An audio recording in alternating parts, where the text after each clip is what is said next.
नमस्कार, मंथन में आपका स्वागत है। मैं वारिस मिर्जा।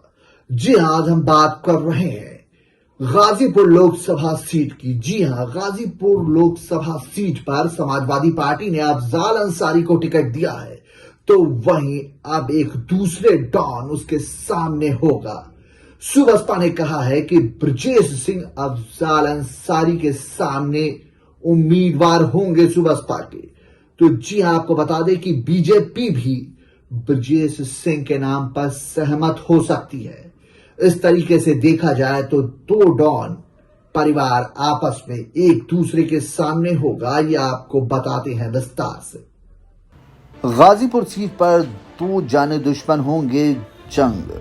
अब तक इसकी गैंगवार में मारे गए हैं 2 दर्जन लोग। इस लोकसभा चुनाव में गाजीपुर सीट से 2 माफियाओं का आमना सामना होने वाला है। सपा ने इस बार गाजीपुर लोकसभा सीट से मुख्तार अंसारी के भाई अफजाल अंसारी को चुनावी मैदान में उतारा है, तो चर्चा है कि इस सीट पर सुबसपा ब्रजेश सिंह को लड़ा सकती है। आज सपा ने आगामी लोकसभा चुनाव के लिए अपने उम्मीदवारों की दूसरी लिस्ट जारी की है। लिस्ट में माफिया मुख्तार अंसारी के भाई अफजाल अंसारी को गाजीपुर सीट से टिकट दिया गया है।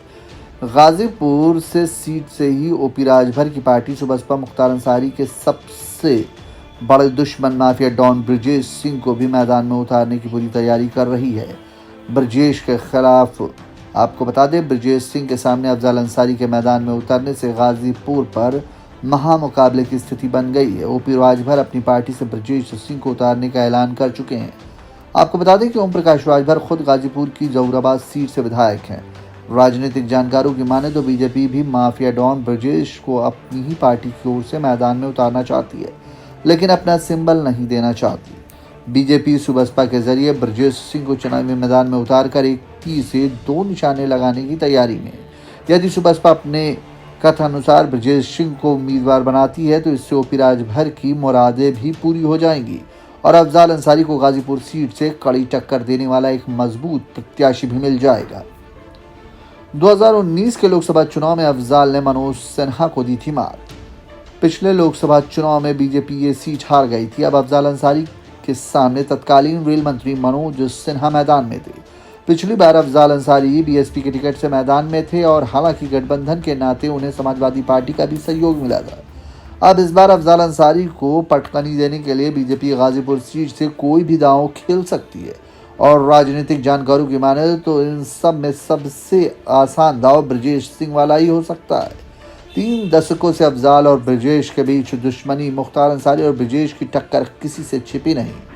बीते 3 दशकों से दोनों एक दूसरे के कट्टर दुश्मन माने जाते रहे हैं। गाजीपुर में ही दोनों के बीच आमना सामना भी हुआ और खूनी संघर्षों के बाद ब्रजेश सिंह कई सालों तक गायब भी रहे।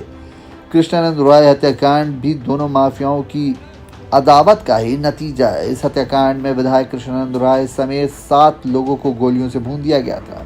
इससे पहले ब्रजेश सिंह वाराणसी से एमएलसी बने थे और तब भी बीजेपी ने ब्रजेश को सीधे सपोर्ट न करते हुए उनके खिलाफ कोई प्रत्याशी नहीं उतारा था। ऐसे में समाजवादी पार्टी से हुए सीधे चुनाव टक्कर में ब्रजेश सिंह को आसान जीत मिली। इस समय भी ब्रजेश सिंह की पत्नी अन्नपूर्णा सिंह वाराणसी से ही एमएलसी हैं। गैंगस्टर एक्ट में सजा के बाद संसदीय सदस्यता रद्द। साल 2004 में सपा के टिकट से जीतकर अफजाल अंसारी पहली बार लोकसभा पहुंचे। अगले लोकसभा चुनाव में सपा ने उन्हें अपना टिकट नहीं दिया तो उन्होंने बसपा के टिकट से चुनाव लड़ा, लेकिन चुनाव हार गए। पिछले लोकसभा चुनाव यानी 2019 के चुनाव में सपा बसपा गठबंधन की ओर से चुनाव लड़े और मनोज सिन्हा को पटकनी देते हुए फिर से गाजीपुर सीट से सांसद बने। इसके बाद गैंगस्टर के मामले में उन्हें सजा मिलने के बाद उनकी सांसद सदस्यता रद्द कर दी गई थी, लेकिन कुछ समय बाद कोर्ट ने सांसदी बहाल कर दी।